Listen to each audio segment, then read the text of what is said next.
कुलस्सियों 1:15, उसके बाद मैं पढ़ूंगा रोमियो 8:29। 2 वचन पढ़ूंगा मैं, आप सब ध्यान देना। ओके। मसीह अदृश्य परमेश्वर का स्वरूप और सारी सृष्टि में पहलौठा है।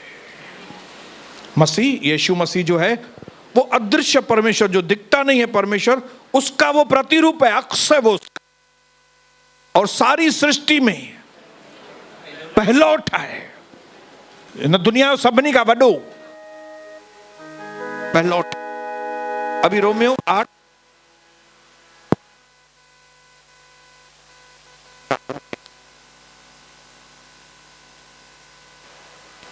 जिन्हें उसने पहले से ही जान लिया है और उन्हें पहले से ठहराया भी कि वे उसके पुत्र के स्वरूप में हो, ताकि उसका पुत्र बहुत भाइयों में ज्येष्ठ ठहरे।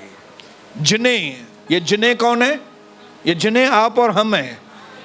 ये चुने हुए लोगों के लिए लिखा गया है, जिनको प्रभु ने करोड़ों लोगों में से चुना है, और वो चुने हुए लोग हम लोग हैं। हमारे लिए लिखा है कि हमें उसने पहले से जान लिया है और हमें पहले से ठहराया भी है कि हम उसके पुत्र के स्वरूप में हो, ताकि उसका पुत्र बहुत भाइयों में पहलौठा ठहरे। जरूर मेरे पिता आज हमारी आंखों को खोल दीजिए, ताकि हम आज आपके वचन को समझ सकें, गहराई से समझ सकें मेरे, और ये जान सकें कि परमेश्वर हम कैसे आपके जैसे। अपने परिवार में आपने हमें रखा है, आज हमसे बातें कर, और हमारे द्वारा आज प्रभु आपके पवित्र नाम की यीशु। आमेन। परमेश्वर को मैं धन्यवाद करता हूं। पिछली कई सभाओं परमेश्वर ने अपने अनंत बुद्धि के द्वारा कलीसिया के महत्व को हमें समझा, और हमें ये चीज समझनी पड़ेगी कि जिनके पास कलीसिया नहीं है वे अनाथ। कलीसिया परमेश्वर की देह है, हम उस देह के अंग हैं, और जो अंग देह से जुड़ा है उसमें जान होती है, लेकिन जो अंग देह से कटा हुआ है वो तड़पता है, सूख जाता है और फिर मर जाता है। कई चीजें सीखी, और अंत में प्रभु ने लास्ट में हमको सिखाया था कि किस तरह से कलीसिया की एकता को हमें बचा के, हमें बोलो, मुझे, आपके ऊपर जिम्मेदारी है कि कलीसिया की एकता को आप बचाए रखें। ये जिम्मेदारी आपकी और मेरी, और इसके तहत भी हमने कई चीजें सीखी, और आखिर में हमको कुछ चीजें प्रभु ने सिखाई कि कलीसिया में हम सेवा वाली लाइन में खड़े रहे, न कि नुक्तचीनी करने वालों की लाइन में, क्योंकि प्रभु के देह की नुक्तचीनी करना भारी पड़ता है। आप बोलेंगे मुझे डराने के लिए, बिल्कुल मैं आपको डराने के लिए बोल रहा हूँ। ये बहुत खतरनाक बात है, क्योंकि ये प्रभु की देह है, इसको आप ऐसे छूना मत। आपको कोई व्यक्ति पसंद नहीं है, जय मसीह, नुक्तचीनी नहीं करना, क्योंकि पौलुस कहता है तुम्हें कोई हक नहीं कि दूसरे के सेवक को तुम भला बुरा बोलो। वो सेवक अपने मालिक से वापस से मिल जाएगा, फिर तुम किधर जाओगे? हालेलुया। मैं आपका सेवक नहीं हूं, मैं यीशु का सेवक हूं। आप भी किसके सेवक हैं? प्रभु के। मेरे सेवक नहीं है, तो मुझे कोई हक नहीं है कि मैं आपके लिए उल्टा सीधा बात करूं, आपकी निंदाएं करूं, आपको क्रिटिसाइज करूं, क्योंकि कल प्रभु और आप में बन जाएगी तो फिर मेरा क्या हाल होगा।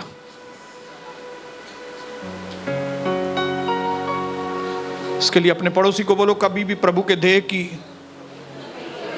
निंदा मत करना। हालेलुया। क्यों अपने भाई की निंदा करना, क्या फायदा। हालेलुया। मैंने यहां पे लिखी है, जब कभी हम अपने भाई की निंदा करते हैं, या तो नुक्तचीनियां करते हैं, या तो न्याय करते हैं, ये ऐसा है, ये वैसी है, ये ऐसा है, तब तुरंत 4 बातें हमारे ऊपर घटती हैं। आपको मालूम नहीं पड़ता, लेकिन 4 बातें तुरंत हमारे ऊपर घटती हैं।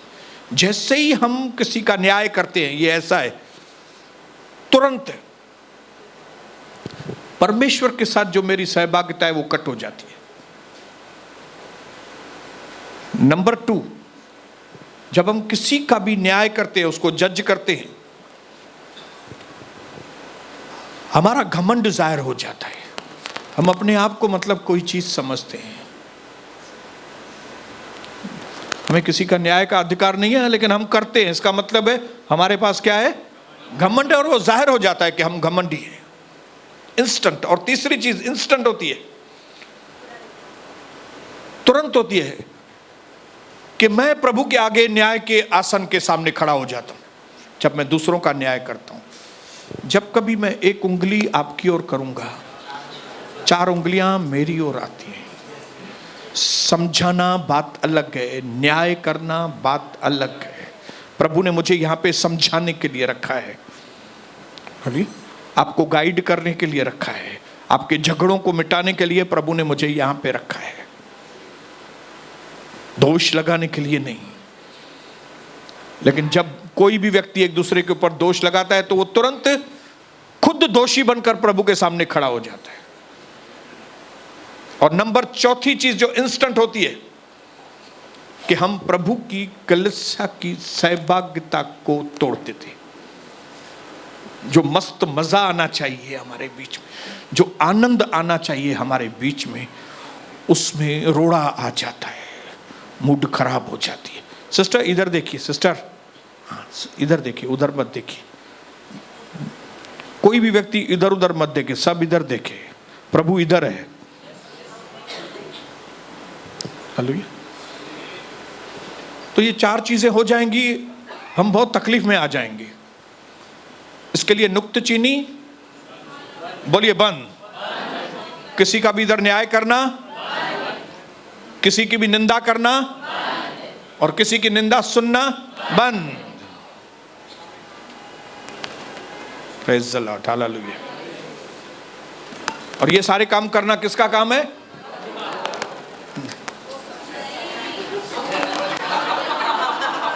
डाडा फनी आयो तव्हां, डाडा।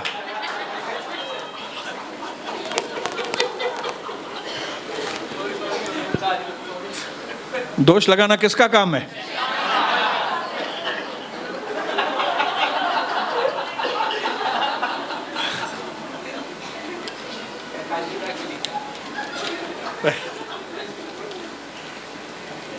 ये सजा गिरीश ही कमेंट लगे थे। ये हमारे बहुत अच्छे भाई है, मस्त प्रभु के दास हैं। हालेलुया, आमीन। लेकिन अभी जो हमने वचन पढ़ा, अभी कलीसिया की फेलोशिप के बाद 2023 में वे लोग विक्ट्री को पाएंगे जो यीशु मसीह के जैसे बनने के लिए तैयार हैं। वो हालेलुया, जिनका मन है कि मैं बदलूं। Hallelujah. After salvation comes transformation. उद्धार पाने के बाद बारी आती है सुधार की। उद्धार तो फुकट में मिलता है, सभी लोग ले लेते हैं, लेकिन सुधार कठिन है, कीमत चुकानी पड़ती है। इसके लिए लोग सुधार को इतना महत्व नहीं देते, उद्धार में ही पड़े रहते हैं। और उनको मालूम नहीं पड़ता है कि अगर हमने सुधार के ऊपर ध्यान नहीं दिया आपने, तो उद्धार खोना पड़ेगा।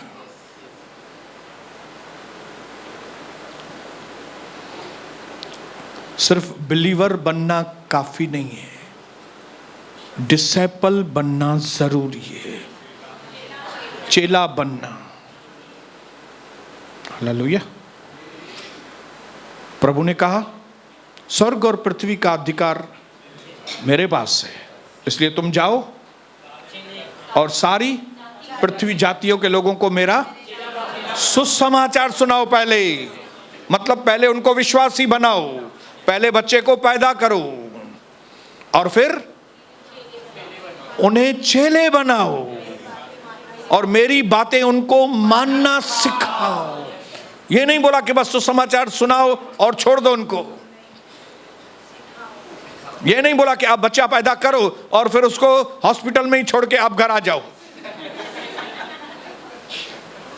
डॉक्टर संभाली दो पानी। जैसे कई लोग इधर बदर वठी आई थी माँ, कैंके वठी आई हैं नए मानुओं के, और फिर वो बहन उसको देखती नहीं है जिसको ले हे वेठो डॉक्टर ये संभाली दो वेही करे, बार खे तू पैदा कयो संभालिया मां।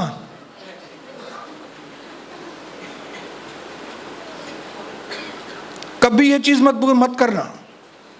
वठी आयो थी मां ब्रदर नए माण्हूअ खे, तो मां छा कयां नए माण्हूअ खे वठी आऊं, संभाल ना तू, तो आपको प्रतिफल मिलेगा। आप लेके आओ, आप संभालो। उद्धार के बाद सुधार, उद्धार के बाद सुधार, नहीं तो उद्धार चला जाएगा। शादी खां पोइ ॿार अगर बहुत साल तक बच्चा नहीं आता है, निराशा आती है।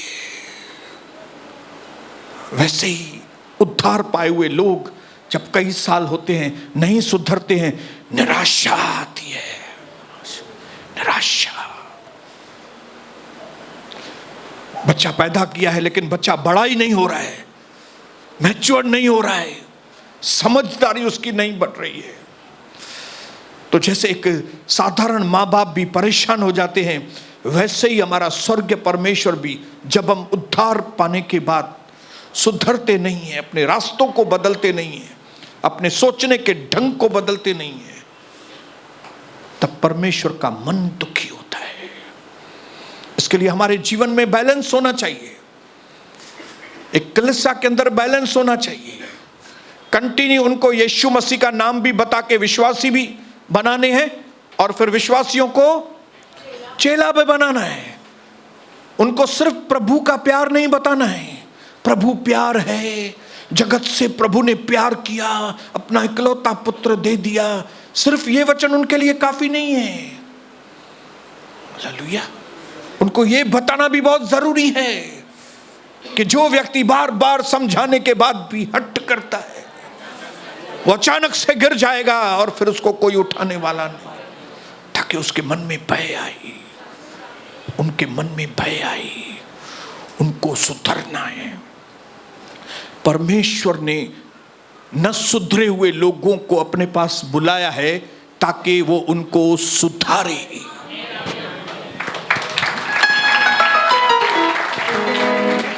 और जिन जिन कलीसियाओं ने इस बात को अपने हाथ में लिया है कि हम लोगों को सुधार वाला संदेश देंगे, उन कलीसियाओं को शैतान ने बदनाम किया है। ये कलीसिया ठीक नहीं है, ये खतरनाक है कलीसिया, ये ऐसा करता है, ये वैसा करता है। क्या करता है? घुटो देता है क्या? आधा चंद्र दिखाता है क्या तुमको? क्या करता है? ये ऐसा है वैसा है। बोलो यहाँ पे सुधार का वचन है। ये बोलो कि यहाँ पे गंभीरता का वचन है। ये बोलो कि यहाँ पे रोमियो 8:29 का प्रचार हो रहा है कि वो हमारा बड़ा भाई है और प्रभु ने पहले से ही प्री प्लानिंग करके रखी है कि हम लोग भी यीशु मसीह के जैसे सुधरे हुए लोग बने। वरना आप इंग्लिश में बोल सकते हो, you are created to become like Christ. आपकी इसके लिए रचना हुई है कि आप यीशु मसीह के जैसे बनते हैं। इसके लिए पिता पुत्र पवित्र आत्मा ने कहा, आओ हम अपने स्वरूप में मनुष्यों को बनाएं। लेकिन उसने वो स्वरूप बिगाड़ दिया था। शैतान की बातों में आकर आदम ने और हवा ने, जो उनका स्वरूप था परमेश्वर के जैसा, वो अपना रूप बिगाड़ दिया था उन्होंने। इसके लिए प्रभु यीशु मसीह को स्वर्ग छोड़कर धरती पर आना पड़ा, ताकि जो हमने अपना रूप खोया है वापस अपने उस रूप में, सही रूप में हम आ सके।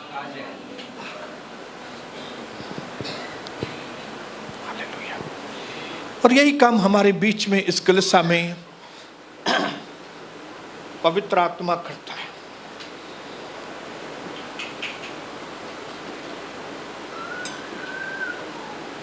और ये काम जो है बहुत ही कठिन है। हालेलुया। ये बहुत कठिन है, क्योंकि एक व्यक्ति को जिसने दुनिया की अयाशी, दुनिया की मनमानी में इतने साल बिताए, उसको उस माहौल में से निकालना ये कोई आसान काम नहीं है। हालेलुया। ये आसान काम नहीं है। जिस काम की शुरुआत में ही हमारे प्रभु यीशु मसीह को अपना खून तक बहाना पड़ा था, इतनी भयानक मृत्यु सहन करनी पड़ी थी, वो काम क्या आसान है? क्योंकि टफ काम है, क्योंकि कठिन काम है, इसके लिए कई लोग इस काम को करते ही नहीं। हालेलुया। परमेश्वर ने जगत से ऐसा प्रेम किया, उसने अपना इकलौता पुत्र दे दिया, ताकि जो कोई विश्वास करे, जैसे ऑटो वाले के ऊपर विश्वास करते हो, हाँ, जैसे ट्रेन वाले के ऊपर विश्वास करते हो कि ट्रेन आपको पहुंचाएगी, वैसा विश्वास तुम यीशु मसीह के ऊपर करो। लोग बोलते ये तो आसान काम है बहुत यार। ये तो आसान है। हालेलुया। अभी आप जैसे घर से जाओगे, अभी अपने घर की ओर जाओगे, तो आपको विश्वास है कि कौवे आपके ऊपर फोंगड़ी नहीं डालेंगे, इसके लिए आप बिना टोपी के निकलते हो। आपको विश्वास है कौवों के ऊपर, वैसे ही आप यीशु के ऊपर विश्वास। तालियां, तालियां। लेकिन अगर उनको बोलो कि तेरे को व्यभिचार छोड़ के, तेरे को ये आंख में चौली छोड़ के, जो तेरा चंचल स्वभाव है, जो तू मर्दों की ओर औरतों की ओर घड़ी घड़ी देखता है, तेरे को ये चीज बदलनी पड़ेगी। लोगों की शक्ल बदल जाती है। ये कौन से कपड़े पहन के आई है, तुम ये कपड़े बदलो, सही कपड़े पहन के आओ। भाई तेरे डाटा स्ट्रिक, अरे स्ट्रिक तो के कपड़ा पाए चढ़ लाया था चाहूं मैंने। हम आपको कपड़े पहन के आने के लिए बोल रहे, तो स्ट्रिक है कि हम आपको बोले कि भाई आधे कपड़े पहन के, तब आप बोले ये बहुत स्ट्रिक है यार, मेरे तो नहीं होगा ये।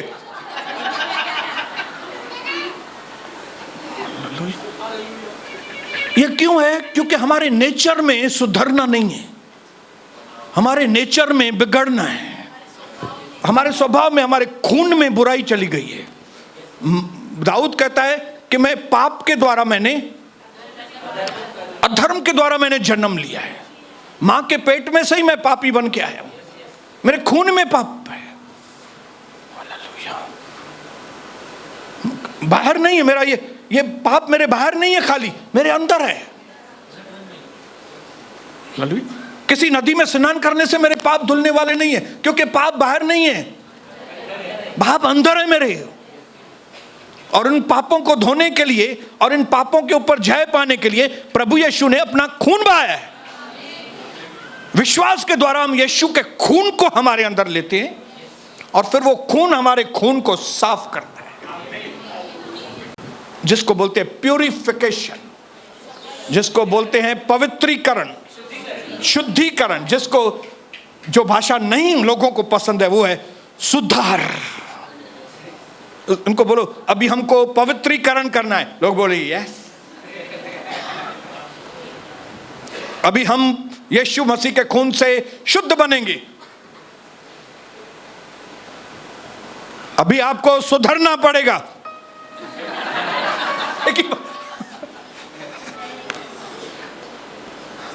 अभी आपको आपके रास्ते बदलने पड़ेंगे। आपको समय से इधर आना पड़ेगा। आपको ये पान मसाला बंद करना पड़ेगा। आपको ये दारू दफा बंद करना पड़ेगा। आपको ये करना पड़ेगा। वो ब्रदर कुछ मत बोलो ना, वो हमको वॉलंटियर बना दो बस। हम लोगों को लाइन में खड़ा करेंगे और किसी ने दादागिरी की तो उसको 2-4 डंडे आप दे दो मेरे को हाथ में, हम सबको सीधा करेंगे। हम वॉलंटियर बनेंगे, लेकिन सुधरने का काम बहुत कठिन है। लेकिन प्रभु को सुधरे हुए बेटे और बेटियां चाहिए। और मैंने अपने मन में ये बात डिसाइड की है कि मेरे अंदर जहां जहां भी, बोलो मेरे अंदर जहां जहां भी गलत बातें, परमेश्वर से मदद लेके मुझे सुधरना है। और ये एक दिन का प्रोसेस नहीं है। यीशु मसीह के जैसा बनना एक दिन में नहीं होगा। या सजी उम्र गरी वेंदी तव्हांजी, तॾहिं भी तव्हां यीशु मसीह वांगुरु बणजंदो न। लेकिन एक चीज जरूर होगी कि जब पिता देखता है कि हम दिन ब दिन बदल रहे हैं, थोड़ा थोड़ा करके, विश्वास से विश्वास, महिमा से महिमा, अंश अंश जब हम बदलते हैं, तो बाकी का जो पेंडिंग का काम होता है वो यीशु मसीह जब बादलों पे आएगा वो उसको फिनिश कर देगा। लेकिन आपका ये कंटिन्यू जो काम है सुधरने का, आपके जीवन में परमेश्वर को दिखना चाहिए। आपका एटीट्यूड परमेश्वर को दिखना चाहिए। हालेलुया। आप जो प्रभु से दूर थे, परमेश्वर को दिखना चाहिए कि आप सही एटीट्यूड के साथ प्रभु के पास आ रहे हैं। अभी आपको समझ में आना चाहिए, मैं सुअरों के बीच में नहीं जाऊंगा, मुझे बाप के पास जाना है। बाप बाप बाप चाहिए मुझे। अगर आपके अंदर से ये कराहट नहीं निकलती है तो इसका मतलब है आपको सुधरना नहीं है। परमेश्वर आपकी उस कराहट को, शब्द बराबर बोल रहा हूं ना, कराहट, अंदर की चिल्लाहट को सुनना चाहता है प्रभु। आपके आंखों में इस बात के लिए आंसू देखना चाहता है कि प्रभु मैं इतना बुरा कैसे बन गया। प्रभु मैंने इस देह को, जो आपका मंदिर है, मैंने दारू पी के इसको गंदा किया। प्रभु मेरी जबान जिससे मुझे आपकी स्तुति करनी चाहिए, आराधना करनी चाहिए, इस जबान से मैंने कितने गंदे शब्द बोले हैं प्रभु। मुझे सुधरना है प्रभु। मुझे कलीसिया की इज्जत करनी है परमेश्वर। मुझे आपके वचन की इज्जत करनी है परमेश्वर। मुझे आपने बनाया, मेरा तो अस्तित्व था ही नहीं। मैं कहां से कहां बिगड़ गया प्रभु, मैं कहां से कहां चला गया। मुझे आपके पास वापस। और फिर ये एटीट्यूड विश्वासी बनने के बाद आखिरी दिन तक ये एटीट्यूड करना है, रखना है। हालेलुया। और फिर जिन जिन बुराइयों को आपने चुना था ना। हाँ, देखो दारू की बोतल आपके पास तो खुद ही नहीं आई कि मेरा नाम ओल्ड मॉन्क है, मैं रम हूं, प्लीज आप मेरे को पीजिए, मैं बहुत ही अच्छी ड्रिंक हूं, वोडका हूं, मेरा नाम वोडका है, मेरे को पीजिए आप। हालेलुया।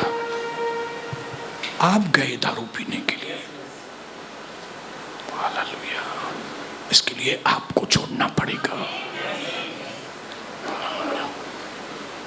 प्रभु में आने के बाद एक के बाद एक छिलका उतारना आपका काम।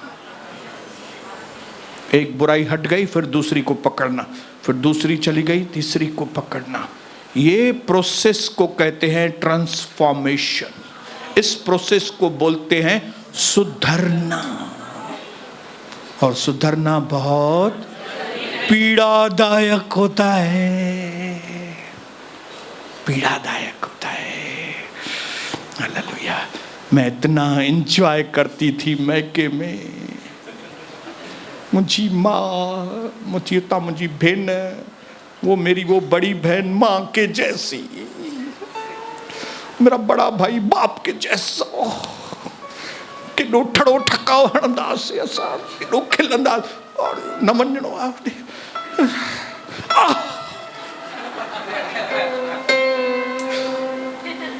ओ बेटी हणी दौरो नहीं चली असांखे, बोलता है एक दूसरे की पचर छोड़ो। ओ ॾाढो सूर आहे दिल में मूंखे।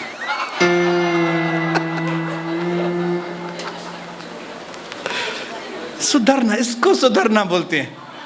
सुधरना मतलब ये थोड़ी कि अभी समझो मैंने अभी दारू छोड़ दिया, अभी मेरे आगे कोई 10 बॉटल भी रखेगा तो मैं पीने वाला नहीं हूं, तो ये मेरे लिए सैक्रिफाइस नहीं हुआ, क्योंकि मैं इस बात में सुधरा हुआ हूं। मेरे लिए अभी मैं जिसमें अटका हुआ हूं वो बात छोड़ना, वो मेरे लिए सुधार है। कई लोगों को ऐसा लगता था मैं तो दारू पीता ही नहीं हूं, मैं सुधरे लाया हूं। No no no no no, मैंने आपको पहले भी बताया, अगर मैं एक उंगली आपकी ओर कर रहा हूं कि ये बात को छोड़ो, तो 4 चीजें मुझे छोड़नी है। तो आप दुखी होने की बजाय आप हंसो, ब्रदर आपको 4 चीजें छोड़नी पड़े। मेरे को आप एक चीज बोलते हो, 4 चीज आपको छोड़नी पड़ेगी। मैं क्या बोलूंगा मालूम है? ओके डन, आप एक छोड़ो, मैं इधर 4 छोड़ता हूं। प्रभु का काम रुकना नहीं चाहिए, प्रभु का काम आगे बढ़ना चाहिए। हालेलुया बोलो, प्रभु का काम आगे बढ़। मेरे प्रभु का सुधार मेरे ऊपर आना चाहिए। मैं सुधरूंगा, बोलो कमान, बोलो मैं सुधरूंगा, मैं सुधरूंगा। You are created to become like Christ. आपको बनाया ही प्रभु इसके लिए है कि आप मसीह के जैसे बने। पहले नियम, पुराने नियम के लोगों को मालूम नहीं था कि हम कैसे बने, हमारे पास मॉडल नहीं है कोई, लेकिन नए नियम वाले निरुत्तर हैं। आप ये नहीं बोल सकते ब्रदर मैं कैसे बनूं, कैसा अच्छा बनूं। Perfect model is the Jesus Christ, the Lord of all the nation. सारी पृथ्वी का रचयिता मेरा यीशु, सारी पृथ्वी का रचयिता, वो राजाओं का राजा, वो प्रभुओं का प्रभु। जैसा उसने बात किया वैसा हमको बात करना सीखना है, जैसा उसका व्यवहार था वैसा हमें व्यवहार करना सीखना है, जैसी वो चाल चलता था वैसे हमको चाल चलना है। और यही प्रोसेस को बोलते हैं ट्रांसफॉर्मेशन। दिन ब दिन बदलना, विश्वास से विश्वास, महिमा से महिमा, अंश अंश बदलना। हे महिला, मेरा तुमसे क्या करा? अरे प्रभु यीशु आप क्या बोल रहे हो? अभी तो पहले मम्मी मम्मी बोलते थे, अभी ये महिला के ऊपर कैसे आ गए? अभी मैंने बैप्टिज्म लिया है, प्रभु ने बोला। अभी बैप्टिज्म लेने के बाद मेरी खाली ये मम्मी नहीं है, मेरी दूसरी भी बहुत सारी मम्मियां हैं। इसके लिए मैं अभी बदल गया हूं। खुद यीशु मसीह बदल गया। हालेलुया। हमको क्या करना चाहिए? उसके नक्शे कदम पर चलने को कहते हैं सुधार। हालेलुया। उसका अपनी माँ के साथ कैसे संबंध, भाई बहनों के साथ कैसा संबंध था, उसके पड़ोसियों के साथ उसका कैसा संबंध था, उसके बात करने का तरीका कौन सा था, पैसे के प्रति उसकी क्या सोच थी, दूसरी बातों के प्रति उसकी क्या सोच थी। जब आप उसकी एक एक चीज को लेते, एक एक चीज को लेंगे, एक एक चीज को लेंगे, एक एक चीज को लेंगे, दिन ब दिन आप बदलते जाएंगे, बदलते जाएंगे, बदलते जाएंगे। आप याद रखना, जब प्रभु में आए थे आप बुढ़े थे। आप जब प्रभु में आए बुढ़े थे, मरे हुए थे, लेकिन जैसे यीशु के जैसे बनते जाएंगे, जवान होते जाएंगे। जवान होते जाएंगे, जवान होते जाएंगे, जवान होते जाएंगे, जवान होते जाएंगे, जवान होते जाएंगे। आपको विश्वास नहीं होता है तो आइए, 28 साल का मैं फोटो बताऊंगा। जब मैं 28 साल का था तब मैं कैसा दिखता था, लेकिन उस 28 साल के बाद जब मैंने यीशु मसीह को अपनाया, जैसे जैसे मैंने प्रभु को अपने जीवन में ग्रहण किया, कैसे मैं आत्मिक रीति से, फिजिकल रीति से, हर तरह से मैं कैसे बदलता गया। इसको कहते हैं सुधार। And that is the most important part of our Christian life. हमारे मसीह जिंदगी का सबसे इंपॉर्टेंट पार्ट है सुधरना। हालेलुया। आपकी शुरुआत भले अच्छी हुई नहीं हुई, कोई प्रॉब्लम नहीं, आपका एंड जरूर अच्छा होना चाहिए। हालेलुया। मैं आपको बताऊं, शाऊल ने शुरुआत बहुत अच्छी की लेकिन एंड खराब हो गई उसकी। लेकिन दाऊद ने शुरुआत भले गड़बड़ी की, उसका बहुत ऊपर नीचे बहुत मामले हो गए थे, लेकिन दाऊद का अंत है। और हमारे मसीह लोगों के जीवन का सिर्फ उन्हीं लोगों का अंत मस्त होगा जिन्होंने फैसला किया है कि मुझे मसीह के अंदर सुधरना है। और आज अगर आप में से कोई व्यक्ति सुधरने के लिए तैयार है तो मेरे साथ बोलेगा, यस मैं सुधरूंगा, यस मैं प्रभु के जैसा बनूंगा, मैं सीखूंगा, मुझे यीशु के जैसा बनना है। मेरा मॉडल यीशु है, मेरे लिए मॉडल कोई दूसरा व्यक्ति नहीं, मेरे लिए मॉडल यीशु है, यीशु मसीह के नाम से।